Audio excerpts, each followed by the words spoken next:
Chapter 45. Daisy and Demi. I cannot feel that I have done my duty as humble historian of the March family without devoting at least one chapter to the two most precious and important members of it. Daisy and Demi had now arrived at years of discretion, for in this fast age babies of 3 or 4 assert their rights, and get them, too, which is more than many of their elders do. If there ever were a pair of twins in danger of being utterly spoiled by adoration, it was these prattling brooks.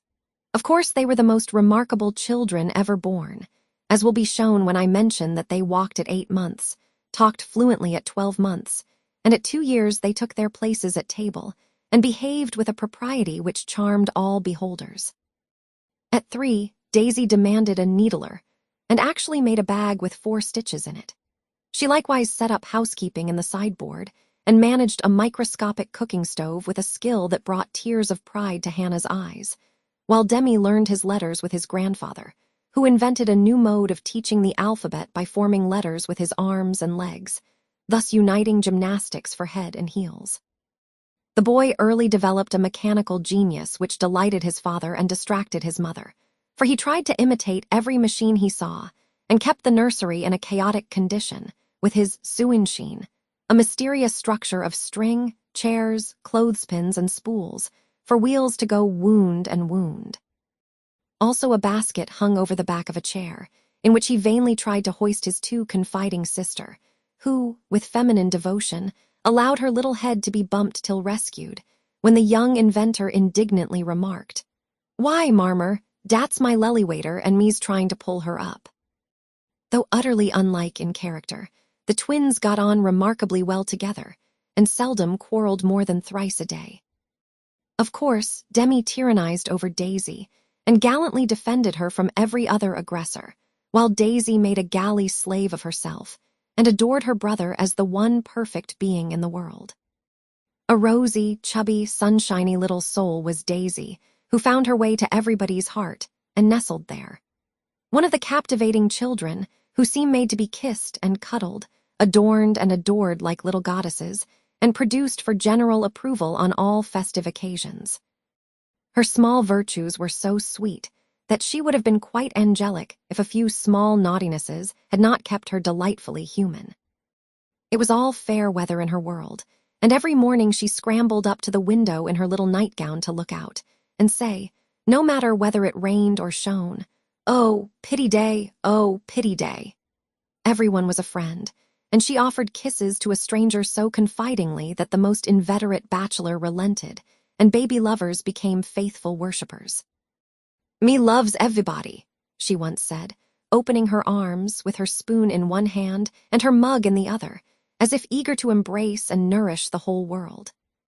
As she grew, her mother began to feel that the dovecote would be blessed by the presence of an inmate as serene and loving as that which had helped to make the old house home, and to pray that she might be spared a loss like that which had lately taught them how long they had entertained an angel unawares.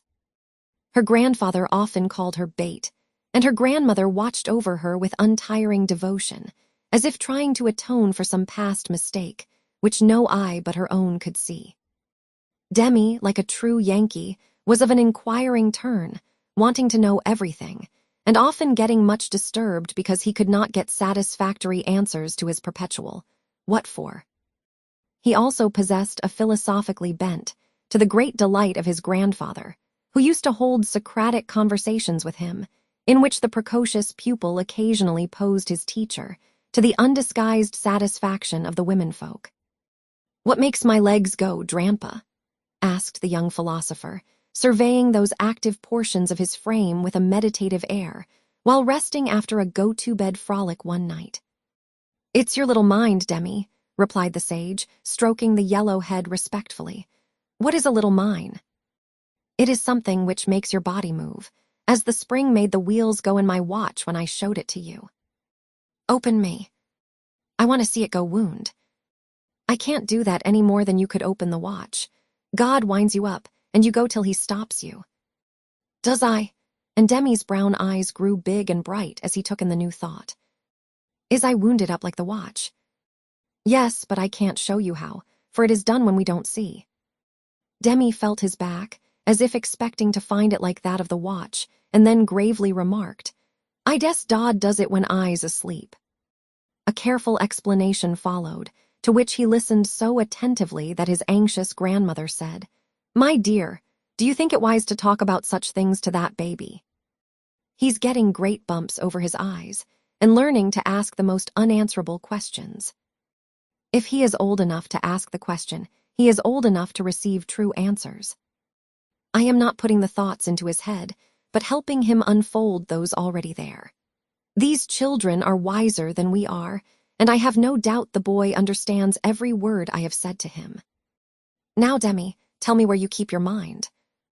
If the boy had replied like Alcibiades, "By the gods, Socrates, I cannot tell," his grandfather would not have been surprised.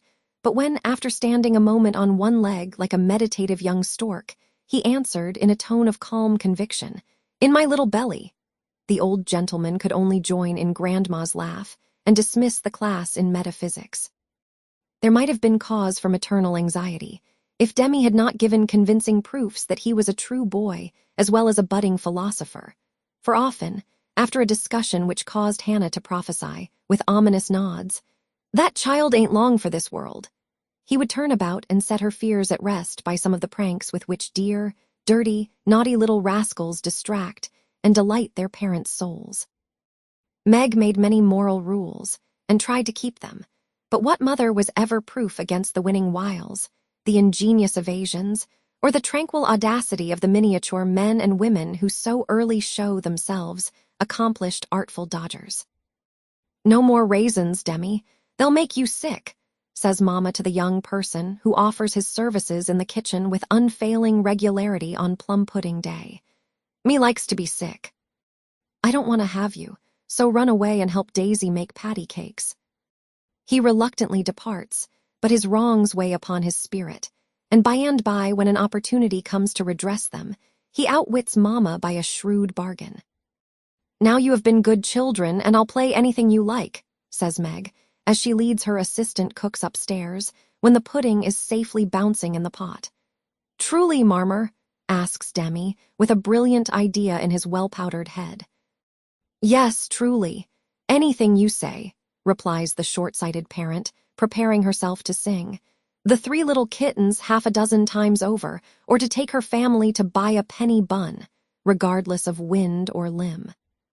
But Demi corners her by the cool reply, "Then we'll go and eat up all the raisins." Aunt Dodo was chief playmate and confidant of both children, and the trio turned the little house topsy-turvy. Aunt Amy was as yet only a name to them.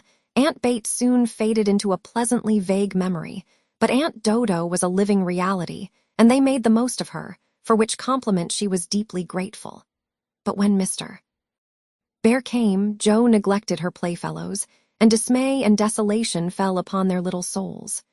Daisy, who was fond of going about peddling kisses, lost her best customer and became bankrupt. Demi, with infantile penetration, soon discovered that Dodo liked to play with the bear man better than she did him, but though hurt, he concealed his anguish, for he hadn't the heart to insult a rival who kept a mine of chocolate drops in his waistcoat pocket and a watch that could be taken out of its case and freely shaken by ardent admirers. Some persons might have considered these pleasing liberties as bribes, but Demi didn't see it in that light, and continued to patronize the bear man with pensive affability, while Daisy bestowed her small affections upon him at the third call, and considered his shoulder her throne, his arm her refuge, his gifts treasures surpassing worth. Gentlemen are sometimes seized with sudden fits of admiration for the young relatives of ladies whom they honor with their regard, but this counterfeit philoprogenitiveness sits uneasily upon them, and does not deceive anybody a particle. Mr. Bear's devotion was sincere, however likewise effective, for honesty is the best policy in love as in law. He was one of the men who are at home with children, and looked particularly well when little faces made a pleasant contrast with his manly one. His business, whatever it was, detained him from day to day, but evening seldom failed to bring him out to sea. Well, he always asked for Mr. March, so I suppose he was the attraction. The excellent papa labored under the delusion that he was, and reveled in long discussions with the kindred spirit, till a chance remark of his more observing grandson suddenly enlightened him. Mr. Bear came in one evening to pause on the threshold of the study, astonished by the spectacle that met his eye. Prone upon the floor lay Mr. March, with his respectable legs in the air, and beside him, likewise prone, was Demi, trying to imitate the attitude with his own short, scarlet-stockinged legs, both grovelers so seriously absorbed that they were unconscious of spectators, till Mr. Bear laughed his sonorous laugh, and Joe cried out with a scandalized face, "Father, father, here's the professor." Down went the black legs, and up came the gray head, as the preceptor said with undisturbed dignity, "Good evening, Mr. Bear. Excuse me for a moment. We are just finishing our lesson. Now, Demi, make the letter and tell its name." I knows him. And after a few convulsive efforts, the red legs took the shape of a pair of compasses, and the intelligent pupil triumphantly shouted, "It's a we, Drampa, it's a we." "He's a born Weller," laughed Joe, as her parent gathered himself up, and her nephew tried to stand on his head, as the only mode of expressing his satisfaction that school was over. "What have you been at today, Bubchen?" asked Mr. Bear, picking up the gymnast. "Me went to see little Mary." "And what did you there?" "I kissed her," began Demi with artless frankness.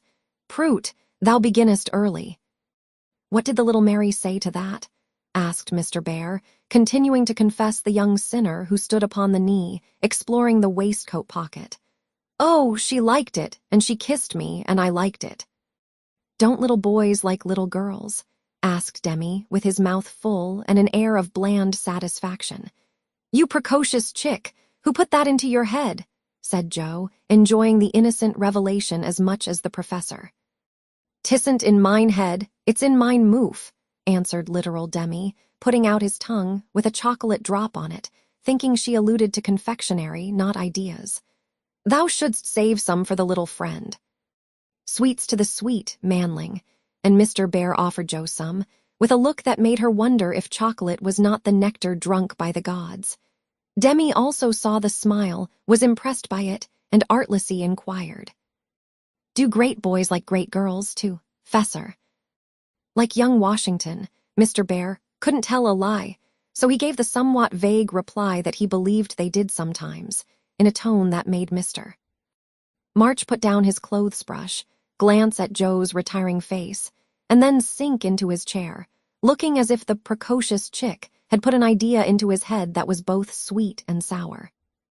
Why Dodo, when she caught him in the china closet half an hour afterward, nearly squeezed the breath out of his little body with a tender embrace, instead of shaking him for being there, and why she followed up this novel performance by the unexpected gift of a big slice of bread and jelly, remained one of the problems over which Demi puzzled his small wits, and was forced to leave unsolved forever.